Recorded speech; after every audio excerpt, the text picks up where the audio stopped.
Hello everyone.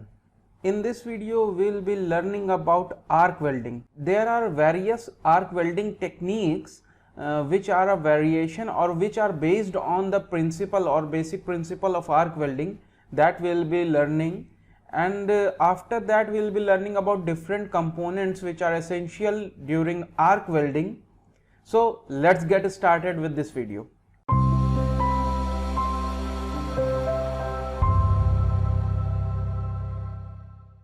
We will be learning about arc welding types and the various equipments used in arc welding. तो पहले देखते हैं कि arc welding के variations क्या हैं, कौन कौन सी ऐसी welding techniques है जो कि based है same principle पे arc welding के.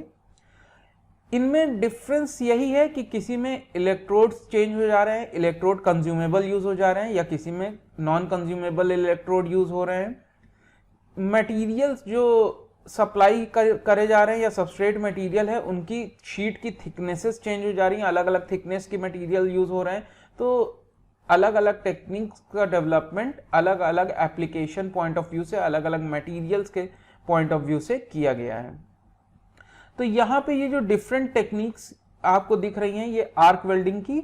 तो arc welding is the central idea, principle same है, उसके एडजॉइनिंग या उससे रिलेटेड ये प्रोसेसेस हैं, जैसे कि मेटल इनर्ट गैस. तो we call it metal inert gas welding. इसमें इलेक्ट्रोड्स मेटल्स के रहते हैं और इसमें इनर्ट गैस का फ्लो कराया जाता है एज अ शील्डिंग गैस की तरह, कि जो मॉल्टेन पूल रीजन है वो ऑक्सीडाइज न कर जाए. तो ये एक वेरिएशन है आर्क वेल्डिंग का. इसके बाद ये metal arc welding is similar to metal inert gas welding but without the application of inert gas. उसके बाद ये है tungsten inert gas welding. So high temperature materials की ज्वाइनिंग के लिए नॉन कंज्यूमेबल इलेक्ट्रोड जहां पे यूज हो रहे हैं तो वो टंगस्टन के बने हुए हैं, तो टंगस्टन के इलेक्ट्रोड्स मेल्ट नहीं करते हैं. तो ये भी एक वेरिएशन है आर्क वेल्डिंग का. After that there is a plasma arc welding. Plasma arc welding में जो आर्क जनरेट हो रही है उसमें हम डिफरेंट गैसेस को सप्लाई करते हैं. प्लाज्मा गैसेस रहती हैं, शील्डिंग गैसेस रहती हैं. तो आर्क जो जनरेट हो रही है वो प्लाज्मा का क्रिएशन कर रही है और प्लाज्मा का टेम्परेचर इतना ज्यादा है कि वो सबस्ट्रेट मटेरियल या वर्कपीस को मेल्ट कर दे रही है. तो यहाँ पे वर्कपीस हमारा डायरेक्ट कॉन्टैक्ट में नहीं आ रहा है आर्क के, यहाँ पे आर्क प्लाज्मा क्रिएट कर रही है, वो प्लाज्मा आपका वर्कपीस को मेल्ट कर रहा है. दूसरी टेक्निक है submerged arc welding. Submerged arc welding में फ्लक्स मटेरियल्स यूज किए जाते हैं जिनके अंदर इलेक्ट्रोड्स को डुबा दिया जाता है, इलेक्ट्रोड्स को इंसर्ट कर दिया जाता है. तो over a period of time जैसे जैसे इनमें हीटिंग होती है, हीट क्रिएट होती है, ये फ्लक्स मेल्ट होता रहता है. और इसकी सबसे अच्छी एडवांटेज ये है कि जहाँ पे बहुत हाई थिकनेस के वर्कपीस या सबस्ट्रेट मटेरियल्स की वेल्डिंग करनी है वहाँ पे इनको यूज किया जा सकता है सबमर्ज्ड आर्क वेल्डिंग को. साथ साथ में यहाँ पे कोरोजन की प्रॉब्लम नहीं रहती क्योंकि फ्लक्स मटेरियल कवर करता है इलेक्ट्रोड के ऊपर, तो मॉल्टेन पूल अंदर रहता है सबमर्ज्ड आर्क वेल्डिंग में, इसीलिए इसका नाम सबमर्ज्ड आर्क वेल्डिंग यूज किया गया. After that there is a slight variation which is electroslag welding. Electroslag welding भी इसी की variation है arc welding की. So over upcoming videos we will be learning each and every welding techniques which have been mentioned over here, which are variation of arc welding technique. So basic जो equipments हैं इन arc welding techniques में कुछ similar हैं, बस electrodes and supply of material थोड़ा change हो जाता है. तो जो बेसिक इक्विपमेंट्स हैं उनके बारे में स्टडी करते हैं. तो किसी भी आर्क वेल्डिंग में सबसे पहली नेसेसिटी है कि पावर सोर्स हमारा हो. तो अब वेल्डिंग जनरेटर देखिए यहाँ पे ये ग्रीन कलर के बॉक्स में दिया है, पावर सोर्स है ये power source DC power source भी हो सकता है और एसी पावर सोर्स भी हो सकता है, डिपेंड करता है हमारी नीड्स के ऊपर. तो एक क्लासिफिकेशन या डायरेक्ट करंट और एसी करंट के यूज करके जो वेल्डिंग कर रहे हैं उनमें क्या वेरिएशंस होते हैं, इसको नेक्स्ट स्लाइड में हम लोग डील करने वाले हैं. इसके बाद इस पावर सोर्स से हमें वर्कपीस को कनेक्ट करना है और इलेक्ट्रिक करंट जिसमें फ्लो होगा उस पाथ को डेवलप करना है. तो उनके लिए केबल्स यूज होती हैं. यहाँ पे देखिए दो रेड केबल्स दिखाई गई हैं, ये एक केबल है और दूसरी केबल ये है. तो ये दो टर्मिनल्स ऑफ द इलेक्ट्रोड से कनेक्टेड है, अलग अलग टर्मिनल से, और ये आगे जाके एक केबल हमारी electrode holder end to the electrode connected है जिससे कि इलेक्ट्रॉन्स का फ्लो हो रहा है इस डायरेक्शन में, और दूसरी वर्कपीस से कनेक्टेड है थ्रू क्लैम्प, जहां से इलेक्ट्रॉन्स के सर्किट को फ्लो कंप्लीट कर रही है। ये इलेक्ट्रॉन सर्किट कंप्लीट हो रहा है जिसकी वजह से इलेक्ट्रिसिटी का फ्लो पॉसिबल हो पा रहा है इन केस में। इसके बाद ये इलेक्ट्रोड होल्डर्स हैं, इलेक्ट्रोड है जिसके बारे में एक्सप्लेन किया हमने। प्रोटेक्टिव शील्ड्स एंड ग्लव्स, सो जो ऑपरेटर आर्क वेल्डिंग कर रहा है उसको भी हम ये चाहते हैं कि वो शील्डेड रहे, उसकी हेल्थ पे इश्यूज ना हो, वर्क करके जा रहा है तो उसे प्रॉब्लम ना हो। So we give him protective shields and gloves so that जो आर्क वेल्डिंग के टाइम में जो हार्मफुल गैसेस इवॉल्व हो रही हैं या जो हाई टेम्परेचर रीच हो रहा है, साथ साथ में जो अल्ट्रा वायलेट रेज जनरेट हो रही हैं मटेरियल्स से, आर्क के जनरेशन के साथ साथ अल्ट्रा वायलेट रेज जो जनरेट हो रही हैं वो एम्प्लॉयर के जो वर्क कर रहा है उसके कॉर्निया पे या आई पे इफेक्ट ना करे, तो इसलिए उसे प्रोटेक्टिव शील्ड्स एंड ग्लव्स दिए जाते हैं। ये प्रोटेक्टिव शील्ड्स एक्चुअल में अल्ट्रावायलेट रेज को एब्जॉर्ब कर लेती हैं। इसके बाद जो वर्क वेल्डिंग हो गई, वेल्डिंग के बाद जो हमारी बीड डेवलप हो रही है उस बीड की क्लीनिंग पर्पस के लिए वायर ब्रशेस दिए जाते हैं और चिपिंग हैमर दी जाती है। तो जो फ्लक्स मटेरियल यूज हो रहा है, जो इम्प्योरिटीज वर्क सरफेस पे पड़ी हुई थी, आफ्टर मेल्टिंग डेंसिटी उसकी कम होती है। हमारे स्लैग मटेरियल की इम्प्योरिटीज से जब फ्लक्स मिल जाता है तो स्लैग बन जाता है, तो उसकी डेंसिटी कम होती है। तो आफ्टर सॉलिडिफिकेशन वेल्ड पूल में वो ऊपर आ जाता है। तो with the use of chipping hammer, देखिए चिपिंग हैमर यहाँ पे फिगर में दिखाया गया है। So with the use of chipping hammer we chip off that outer layer of slag. तो अगर इस स्लैग लेयर को हम नहीं हटाते हैं तो over a period of time corrosion यहीं से स्टार्ट होने लगता है। तो ये इस चीज को हटाया जाता है। And then goggles is a safety device which needs to be used during arc welding. After that there are some common terms which are dealt in arc welding कि हम इन्हें पढ़ना ज़रूरी है, क्योंकि जैसे जैसे arc welding, different arc welding techniques के बारे में पढ़ेंगे तो ये terms over a period of time repetitive terms हैं, ये आते रहेंगे। So these terms are short circuiting. तो शॉर्ट सर्किटिंग की जब बात हो रही है तो इनिशियल स्टार्टिंग के टाइम में जैसे वेल्डिंग अब हमें स्टार्ट करना है तो वहाँ पे शॉर्ट सर्किट किया जाता है। शॉर्ट सर्किटिंग का मतलब ये है कि हम डायरेक्टली हमारे इलेक्ट्रोड के, ये जो इलेक्ट्रोड है, इलेक्ट्रोड होल्डर में जो इलेक्ट्रोड लगा हुआ है इसको डायरेक्टली वर्कपीस से टच करवा दें, कांटेक्ट में ले आ दें वर्कपीस से। तो होगा क्या, लो रेजिस्टेंस पाथ का फॉर्मेशन हो जाएगा, क्योंकि ये सब मेटेलिक कॉन्टैक्ट्स हैं तो मेटल्स के थ्रू इलेक्ट्रॉन्स आसानी से फ्लो हो सकते हैं। Low resistance contact path develop हो जाएंगे तो आसानी से करंट फ्लो हो जाएगा through electrode holder via electrode and then workpiece and then through this work clamp it will move to the power source. तो ये एक सर्किट डेवलप हो जाएगा, आसानी से इलेक्ट्रॉन्स का फ्लो हो पाएगा, मेंटेन हो पाएगा। तो शॉर्ट सर्किटिंग के टाइम में हम क्या कर रहे हैं, हम डायरेक्टली इलेक्ट्रोड को टच करवा दे रहे हैं जिससे कि लो रेजिस्टेंस पाथ मेंटेन हो जा रहा है और इस लो रेजिस्टेंस पाथ की वजह से इलेक्ट्रॉन्स का फ्लो हो जा रहा है। तो यूजुअली जब वेल्डिंग हमें स्टार्ट करनी है, आर्क अभी डेवलप नहीं हुई है, तो हम क्या करते हैं, हम अपने वर्कपीस को थ्रू इलेक्ट्रोड टच करवाते हैं।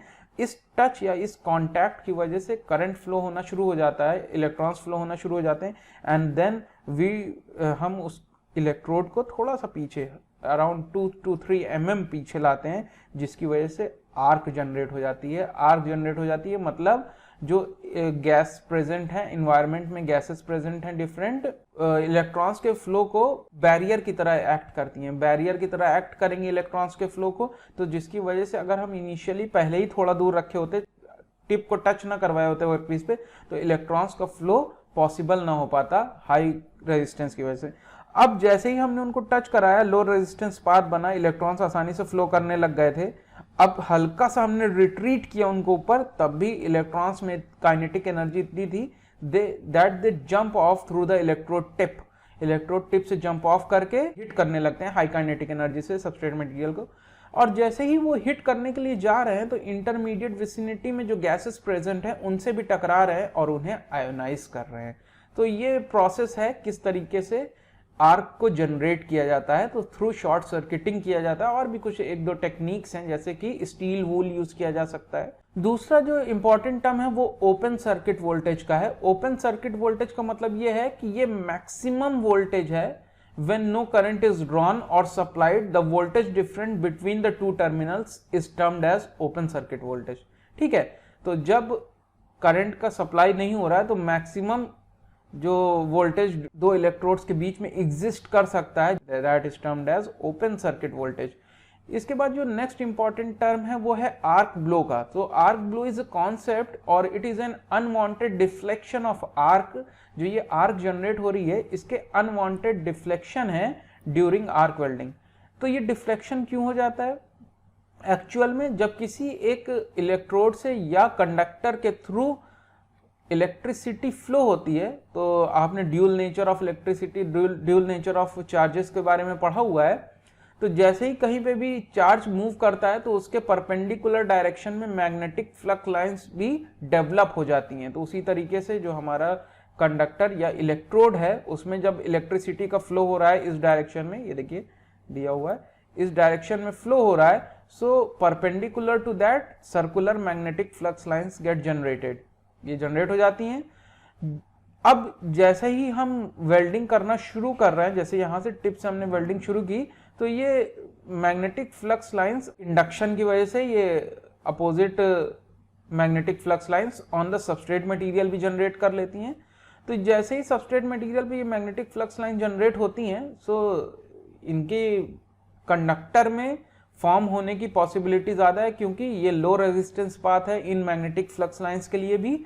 तो जो मटेरियल जिसकी वेल्डिंग कर रहे हैं, जो डिफरेंट मेटल्स हो सकते हैं, तो वो कंडक्टिंग पाथ बनाते हैं। तो जैसे ही इनका इंड्यूस होंगे इस कंडक्टर में और उसकी वजह से मटेरियल में ये म्यूचुअल इंडक्शन के थ्रू ये भी इंड्यूस होंगे इस सबस्ट्रेट मटेरियल में। इलेक्ट्रोड में तो करंट फ्लो की वजह से हो रहा था, और इन मटेरियल में, सबस्ट्रेट मटेरियल में इंडक्शन की वजह से जब हो रहा है, तो अगर ये देखा गया है, ये चांसेस देखे गए हैं कि इलेक्ट्रोड जैसे ही टिप के अराउंड आता है, सबस्ट्रेट जहाँ पे खत्म हो रहा है, तो वहाँ पे जो मैग्नेटिक लाइंस हैं यहाँ पे कन्वर्ज कर जाती हैं, क्योंकि बाहर तो एयर है, आउटसाइड विसिनिटी में तो एयर प्रेजेंट है।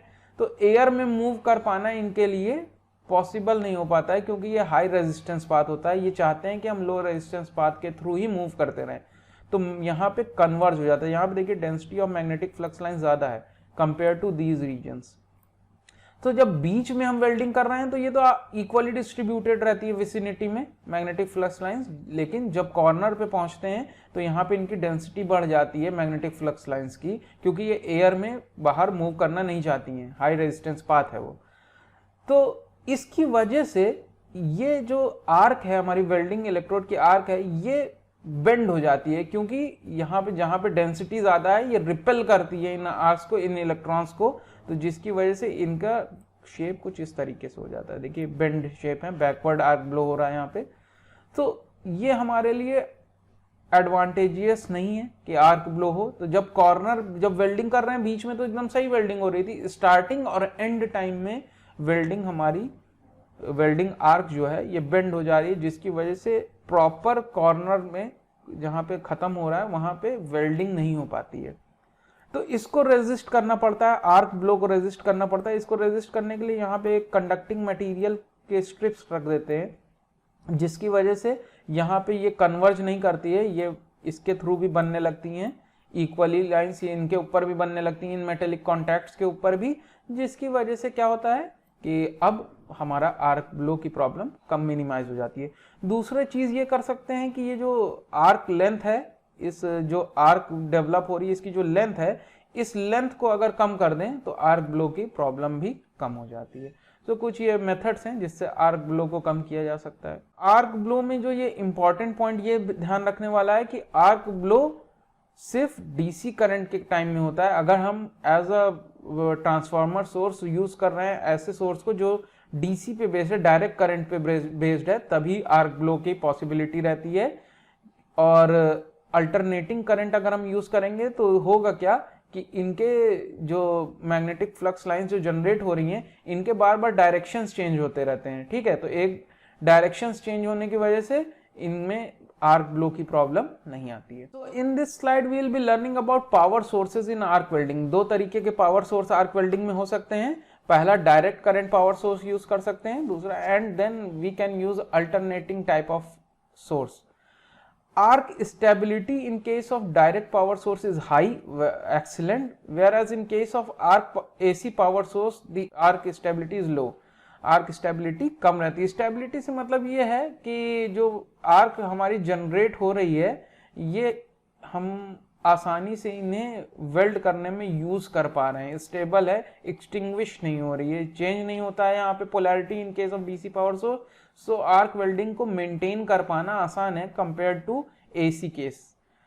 After that in case of DC power source there are variable polarity which we have, so हमारे हाथ में ज्यादा हैंडलिंग पावर है, पोलैरिटी हम चेंज करके हीट जो जनरेट हो रही है इलेक्ट्रोड पे या वर्कपीस पे उसकी वैल्यूज को चेंज कर सकते हैं। ठीक है, जैसी हमारी डिजायरेबिलिटी होगी उसके बेसिस पे पोलैरिटी चेंज कर देंगे, इलेक्ट्रॉन्स के फ्लो के पाथ को या डायरेक्शन को, इलेक्ट्रॉन्स फ्लो के डायरेक्शन को चेंज कर देंगे।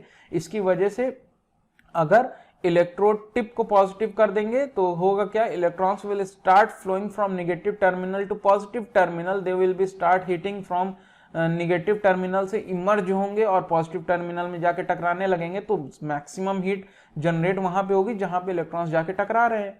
ठीक है, ऐसे ही सिमिलरली जब हम पॉजिटिव टर्मिनल वर्कपीस को कर देंगे और वही हमारे इलेक्ट्रोड को नेगेटिव टर्मिनल कर देंगे तो electrons will start emerging from electrode tip and then will be hitting at the workpiece, so maximum heat जो generate होगी वो वर्कपीस में होने लगेगी। तो जहां पे ज्यादा मेल्टिंग चाहिए, ज्यादा डाइल्यूशन चाहिए हमको, वहां पे हम कुछ इस तरीके के चेंजेस कर सकते हैं, या मटेरियल्स ऐसे जहां पे ज्यादा टेम्परेचर चाहिए, ज्यादा हीट की वैल्यू चाहिए, तो हम इस तरीके के changes in case of DC power source कर सकते हैं। और अभी आर्क ब्लो के बारे में बताया ही आपको कि arc blow DC power source में ये प्रॉब्लम है, which is not so in case of AC power source. क्यों नहीं है इसके बारे में बताया, क्योंकि यहाँ पे पोलैरिटी चेंज होती रहती है इन केस ऑफ एसी, सो ये प्रॉब्लम आर्क ब्लो की इन case of AC power source नहीं होती है। ओपन सर्किट वोल्टेज क्या होता है इसके बारे में अभी डिस्कस किया हम लोगों ने। Open circuit voltage in case of DC power source is around lower in range compared to AC power source, it is around 50 to 60 volt, whereas in case of AC power source it is higher, around 65 to 95 volt. So after that possibility of electric shock in case of DC is lower, and whereas in case of AC power source it is higher. After that machine construction, तो machine construction जो DC power source है वो काफी complicated machine construction होता है compared to AC power source, क्योंकि DC power source में जो हमारी करंट जनरेट हो रहे हैं वो अल्टरनेटिंग करंट्स हैं, उनको कन्वर्ट भी करना है हमको सिंगल पोलैरिटी में, जैसे कि यहाँ ग्राफ शो हो रहा है ऊपर, यहाँ पे देखिए सिंगल पोलैरिटी है, यहाँ पे पोलैरिटी चेंज हो रही है, नेगेटिव टर्मिनल में भी जा रहा है। सो हमें वो करना है तो कम्यूटेटर असेंबली लगाई जाती है। कम्यूटेटर असेंबली लगाने की वजह से कॉम्प्लिकेटेड कंस्ट्रक्शन हो जाता है, और कम्यूटेटर असेंबली में कार्बन ब्रशेस लगे रहते हैं जो कि इलेक्ट्रिसिटी को ट्रांसमिट करवाते हैं, जिसकी वजह से काफी नॉइजी ऑपरेशन रहता है इनका। तो डीसी पावर सोर्सेज जो रहते हैं थोड़े नॉइजी ऑपरेशन रहता है compare to AC power source. अब इतना एक्स्ट्रा लगा रहे हैं मशीन में चीजें, तो उसकी वजह से मशीन की प्राइस हाई हो जाती है in DC power sources, whereas in case of AC power sources machine prices are lower.